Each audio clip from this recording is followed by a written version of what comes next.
Hi there, I'm Beth Martin with Pulsara. I am your Pulsara rep, and today we are going to walk through how to use Pulsara to send an EKG.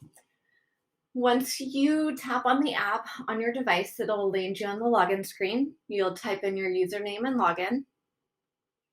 And after that, you will enter your EMS shift information. That will consist of who you're working with, your EMS unit, phone number, and if you have the Zoll monitor integration, you'll choose which device you're using for that shift. From here, we will tap continue, and it lands us on our My Patient page. This is going to show you all the patients you interacted with in a certain time frame. In the upper left-hand corner, we have the menu. So this will go through, again, your patient screen. You can start a new patient from here, view history.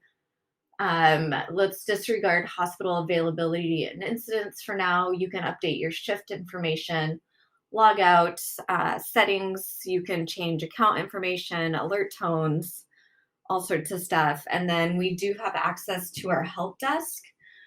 Pulsara is a 24/7, 365 help desk for you all if you are experiencing any technical difficulties, as well as the ability to give feedback. If there's something that you love or something that you're not so fond of, just please let us know. So I'm going to land us back here on the My Patient screen, and we're going to dive in and start a case. So we're going to tap New. And you'll see the first card says EMS, and that's where you will have your first contact time and at patient time. I wouldn't stress about that. Next is our patient information. The easiest way to get enough information in is to scan the back of a driver's license. So DL scan at the top, find that scan. It's going to give you that check mark to let you know, and you'll see here the full name, date of birth, age, and sex have been entered.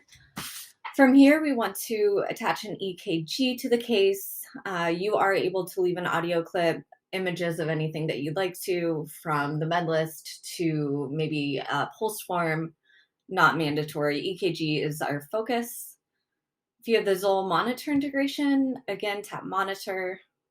It's going to pull in the most recent EKG. Double check that it's what you want, tap attach. If you are working on a non-Zoll integrated unit, you'll hit tap and hit camera. And then you can snap a picture of that beautiful EKG, and you are good to go. From here, you're going to select your patient type. You can enter chief complaint if you want, no pressure on that. You can also, if you want to hit that plus button, there's a bunch of other features you can take advantage of if you'd like.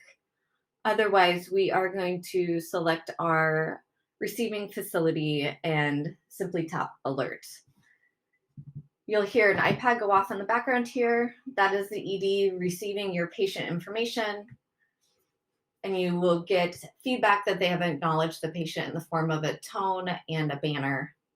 So you know that they have received that info.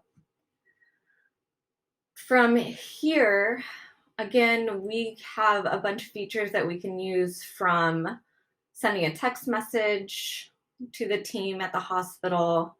We can go in and make a phone call if we want to get a hold of the folks in the ED. We can tap that call button. This can be a video consult if you'd like. Just a few options for you. Once the patient arrives in the ED, they're going to set their ED arrival time, and that way they can deal with all the internal conversations without interrupting you all. And I will show you really quick what this looks like on the hospital side, just to give you an awareness of what they're looking at. And I promise you it's identical, which is really nice. And down here, you also have your times, arrival times. So they're saying the exact same thing you are. So there's transparency, it's accurate, there's urgency built into this. So not to worry, they are getting the information that you're putting in. There's our monitor EKG and our photo EKG. I appreciate your time and energy. If you need anything at all, please don't hesitate to reach out to us. Thank you very much.